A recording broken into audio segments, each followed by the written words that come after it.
Programme میں ایک بار پھر خوش آمدید ناظرین. کیسر احمد شیخ صاحب کی گفتگو آپ نے سنی. اس وقت محمد علی درانی صاحب سینئر پولیٹیشین ہمارے ساتھ موجود ہیں, ان سے گفتگو کریں گے. بہت شکریہ محمد علی درانی صاحب وقت نکالنے کا. جو کچھ روز پہلے سزاؤں کے حوالے سے ایک فیصلہ سامنے آیا اور آج جو فیصلہ سامنے آیا ہے, جیسے میں نے بار بار کہا کہ وہ 2 اپوزیشن لیڈر بھی اس میں شامل ہیں, تیسرے اپوزیشن لیڈر صوبائی اسمبلی کے ہیں. درانی صاحب, ان سزاؤں کا آپ کیا سیاست کے اوپر اثر دیکھ رہے ہیں؟ بسم اللہ الرحمن الرحیم. ربانی صاحب, ہمارے ہاں روایت ماضی میں تو یہ رہی ہے کہ سزاؤں کو لٹکایا جاتا رہا ہے, سزاؤں کو دیا نہیں گیا موسٹلی. اور تمام اگر آپ ہسٹری دیکھیں جو اس وقت حکومت میں لوگ بیٹھے ہوئے ہیں, ان کی بھی سزائیں یا رکی یا روک دی گئیں یا اس میں سے سائڈ پہ ہو گئے. اور ان کی سزائیں بھی, جو یہ 9 مئی والے کیس تھے, یہ ایک لمبے عرصے سے جو ہے ایک لٹکتی ہوئی تلوار کی طرح ان پہ لٹک رہی تھی. تو اب میں سمجھتا ہوں کہ اگر یہ فیصلے آنے شروع ہوئے ہیں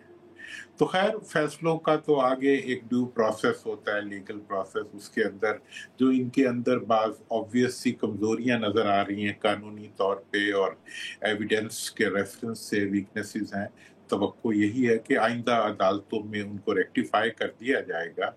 لیکن میں سمجھتا ہوں کہ جس مقدار میں اور جس تعداد میں اپوزیشن کے لوگوں کو فارغ کیا جا رہا ہے, تو ایسا لگتا ہے کہ جیسی پوری اپوزیشن کو ہی فارغ کرنے کا پروگرام ہے. تو اگر اپوزیشن ساری فارغ ہو جاتی ہے تو پھر کہیں حکومت کی باری نہ آ جائے, کیونکہ یہ عموماً کاؤنٹر بیلنس ہوتا ہے. جو اپوزیشن ہوتی ہے وہ تو حکومت کو بیلنس رکھنے کا ایک ایلیمنٹ ہوتا ہے, بلکہ کہتے ہیں اپوزیشن تو گاڑی میں بریک کی طرح ہوتی ہے. تو اگر اپوزیشن کی بریک ہی ختم کر دے گی حکومت یا یہ سارے سزائیں جو ہیں, تو پھر کہیں گاڑی جا کے کسی جگہ ٹکرا نہ جائے, یہ ایک یقینی طور پہ ایک اندیشہ پیدا ہوتا ہے. لیکن یہ جو کچھ ہو رہا ہے اور جس طریقے سے اب جب نیا رخ اختیار کیا ہے عدالتوں نے, سیاست نے, حکومت نے, تو اس میں لگتا ایسے ہے کہ اب کچھ آگے بڑھے گا, اب کچھ نہ کچھ ہوگا, سٹیٹس کو شاید مینٹین نہ رہ سکے. اچھا, آپ کو یہ نظر آ رہا ہے سر؟ جناب, اور ایک اور اس میں بڑا امپورٹنٹ پہلو ہے کہ اس وقت حکمرانوں کے چہرے پہ جو خوف کا عالم ہے وہ بڑا حیران کن ہے. ظاہری طور پہ تو کامیابیاں بھی ہیں, انہیں لیز آف لائف بھی مل رہی ہے, ان کی اپوزیشن بھی ختم ہو رہی ہے, لیکن ان کا چہرہ جو ہے وہ چگلی کھا رہا ہے کہ وہ پریشان ہے. پتہ نہیں, یہ پھر وقت ہی بتائے گا کہ ان کی پریشانی کیا ہے اور کیوں ہے. غالباً عوام میں پذیرائی نہ ہونے کی پریشانی ہے, یا پرفارم نہ کر سکنے کی پشیمانی ہے, یا آئندہ مستقبل کے اندھیروں کی حیرانی ہے. کوئی نہ کوئی چیز تو ہے. ٹھیک ہے, لیکن درانی صاحب, یہ جب بھی کسی کے خلاف کوئی فیصلہ آئے یا سزا ہو, تو جب بھی ہم سوال کرتے ہیں حکومت میں بیٹھے لوگوں سے, تو وہ پھر ہمیں خان صاحب کی حکومت کا بھی ایک مثال ہمارے سامنے رکھتے ہیں, اور وہ کہتے ہیں کہ پی ٹی آئی کے دور حکومت میں میاں صاحب کو سزا ہوئی, مریم صاحبہ کو سزا ہوئی, شہباز شریف صاحب کو دیکھ لیں, زرداری صاحب, فریال تالپور صاحبہ, تو وہ تو یہ کہتے ہیں کہ اس وقت بھی تو پھر یہ سارے کیسز تھے, سارے جیلوں میں تھی اپوزیشن جو بھی تھی. ان کا یہ جو کہنا ہے یہ تو بڑی بری خبر ہے ان کے اپنے لیے. ان کی یہ سٹیٹمنٹ جو ہے یہ تو ان کے اپنے لیے ایک بری خبر ہے, کیونکہ اگر جو انہیں اس وقت سزائیں دے رہا تھا وہ آج جیل میں ہے, اور جنہیں سزائیں مل رہی تھی وہ آج اوپر آنا, سزاؤں کے اوپر سے گزر کے. تو اب اگر ہسٹری نے اسی طرح اپنے آپ کو ریپیٹ کرنا ہے, ہسٹری کو آپ نہیں روک سکتے, ہسٹری نے اپنے آپ کو ریپیٹ کرنا ہوتا ہے. میں ان کی بات سے ڈس ایگری نہیں کرتا. اس وقت یہ سب زیادتیاں ہمیں نظر بھی آ رہی تھیں اور ہمیں لگ رہا تھا کہ اس کا انجام بھی کوئی اچھا نہیں ہوگا, اور اچھا نہیں ہوا. تو بین ہی آج جو کچھ ہو رہا ہے وہ اس سے بھی بونڈے انداز سے ہو رہا ہے, اس سے بھی زیادہ بونڈے انداز سے ہو رہا ہے. اور جو بیٹھے ہوئے حکمران ہیں وہ یقینی طور پہ ان کو ایک اور بھی مطلب ان کی ایک اور نیگیٹیوٹی بھی ہے کہ وہ اس دفعہ اتنے الیکٹڈ بھی نہیں ہیں جتنی پچھلی حکومت الیکٹڈ تھی.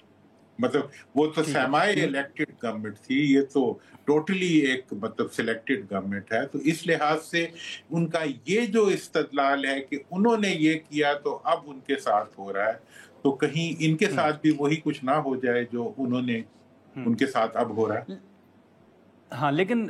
یہ درانی صاحب حال ہی میں آپ نے سر دیکھا کہ اعظم سواتی صاحب بڑے متحرک ہمیں نظر آئے تھے، وہ کہہ رہے تھے کہ شاید بات چیت بھی ہوگی، پھر پی ٹی آئی نے خود بھی مانا کہ ہمارا اسٹیبلشمنٹ کے ساتھ رابطہ بحال بھی ہوا ہے اور شاید بات آگے بڑھے۔ سر آپ کو کیا لگ رہا ہے کہ بیچ میں ایسا کچھ کیا ہوا کہ وہ مذاکرات پھر سے تعطل کا شکار ہوئے، پھر سزائیں جو ہیں وہ ملنا شروع ہو گئی ہیں، اہم فیصلے سامنے آنا شروع ہو گئے ہیں؟ آپ کیا دیکھ رہے ہیں کہ اس کی وجوہات کیا ہو سکتی ہیں کہ رابطے بحال ہونے کے بعد اچانک یہ ساری چیزیں ہمارے سامنے آ رہی ہیں؟ دیکھیں، میں تو اس کے بارے میں بہت کلیئرلی کہنا چاہتا ہوں کہ یہ اس معاملے میں ایک تو عمران خان صاحب جو ہیں وہ کسی قسم کا بھی مطلب ڈائلاگ میں تو آگے پیچھے ہٹنا پڑتا ہے نا، بات چیت میں آگے بھی جانا پڑتا ہے، پیچھے بھی جانا پڑتا ہے، تو وہ اپنے کسی بھی موقف سے بالکل پیچھے ہٹنے کے لیے تیار نہیں، اور ان کا جو غصہ ہے اور جو ان کا اینگر ہے towards the system, towards the government and towards the institutions, وہ بڑھتا جا رہا ہے، اور اس غصے کا بڑھنا جو ہے وہ یقیناً کسی قسم کے ڈائلاگ کو ویلکم نہیں کر رہا، اور ڈائلاگ کے راستے میں رکاوٹ بھی ہے، اور غالباً اتنے اینگر کے ساتھ شاید ڈائلاگ ہو بھی نہ سکے۔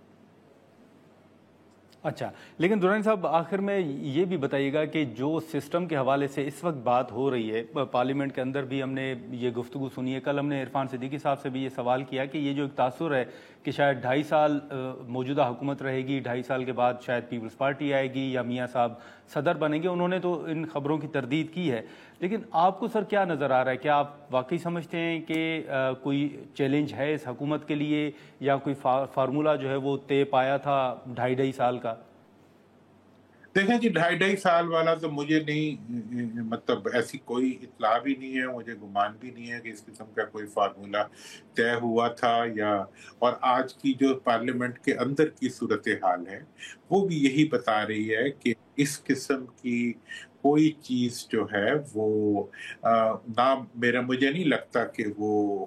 ہو سکے، یا کسی قسم کا اس کا کوئی امکان ہو کہ جی یہ جو موجودہ حکومت ہے اس کے ہٹ کے کسی اور حکومت کا آنا۔ لیکن یہ میں یقینی طور پر کہہ سکتا ہوں کہ اس وقت میاں نواز شریف صاحب یقیناً کافی پریشان بھی ہیں، اور ان کے اوپر ایک دباؤ بھی ہے، وہ محسوس کر رہے ہیں کہ عوام کے اندر ان کی مقبولیت یہ حکومت نہیں اٹھا پا رہی، ان کی حکومت وہ پرفارم نہیں کر پا رہی جو ان سے ان کی توقع تھی۔ دوسری طرف جو سکیمز اس گورنمنٹ کے آ رہے ہیں وہ بھی آپس میں ہی، فیملی میں ہی ایک دوسرے پہ الٹے جا رہے ہیں، تو میں سمجھتا ہوں کہ میاں صاحب کو یہ لگ رہا ہے کہ ان کی جمہوریت بھی جا رہی ہے، ان کی پولیٹیکل سٹرگل بھی جا رہی ہے، ان کا سیاسی مستقبل بھی جا رہا ہے، اور جو کچھ وہ حاصل کر رہے ہیں وہ ایک برا نام ہے، اور ایک ہائیبرڈ حکومت کی جسے کہتے ہیں ذمہ داری ان کے کندھوں میں آ کے پڑ رہی ہے، اور عوام کی مقبولیت بھی نہیں آ رہی، دوسری طرف حکومت پرفارم بھی نہیں کر پا رہی، تیسری طرف چینی بھی جا رہی ہے، گندم بھی جا رہی ہے، تاجر بھی رو رہے ہیں، ذمہ دار بھی رو رہے ہیں، معیشت بھی رو رہی ہے، ہر کوئی رو رہا ہے، صرف قرضے ہنس رہے ہیں اور باقی ہر چیز رو رہی ہے۔ تو اس چیز کا یقینی طور پر میاں نواز شریف صاحب کے اوپر ایک بہت دباؤ ہے، اور وہ یہ محسوس کرتے ہیں کہ اس ساری صورتحال میں وہ لوزر بن کے سامنے آ رہے ہیں۔ تو میں سمجھتا ہوں کہ یقیناً پارٹی کے ان کے اندر، فیملی کے اندر، جو کہ پارٹی تو فیملی ہے نا، فیملی کے اندر ایک ری تھنکنگ کا پروسیس شروع ہے، جو کہ ضروری طور پہ مطلب وہ کوئی نہ کوئی اپنا وہ دکھائے گا رنگ، اور اس کی وجہ سے جو ہے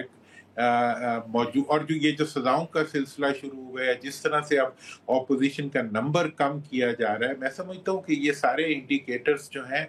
یہ ظاہری طور پہ کامیابی کے بھلے ہوں، لیکن یہ حقیقی معنوں میں حکومت کو مضبوطی نہیں دے رہے، حکومت کے لیے چیلنجز بڑھا رہے ہیں۔ اور تیسری چیز جو اس سے بھی زیادہ اہم ہے کہ وہ لوگ جو انہیں لے کے آئے ہیں ان کو دیکھنا ہے کہ انہیں کیا مل رہا ہے۔ دیکھیں نا جی، پوری دنیا جو ہے وہ تو اب الیکٹڈ حکومت سے بات بھی نہیں کرنا چاہتی، تو اس کا مطلب ہے کہ سارے کا سارا برڈن جو ہے وہ بیچارے لانے والوں پہ آ گیا ہے. ڈپلومیسی بھی وہی کریں, معیشت بھی وہی سنبھالیں, ملک کی لا آرڈر کو بھی دیکھیں, تاجروں کو بھی وہی دیکھیں, ذمہ داروں کو بھی وہی دیکھیں. تو اس لحاظ سے ایسی ایک نان پرفارمنگ گورنمنٹ جو ہے وہ اپنے لیے بھی خود ایک میرا خیال ہے کہ بوجھ بنتی جا رہی ہے. یہ چیزیں کتنا ٹل سکتی یہ وقت فیصلہ کرے گا.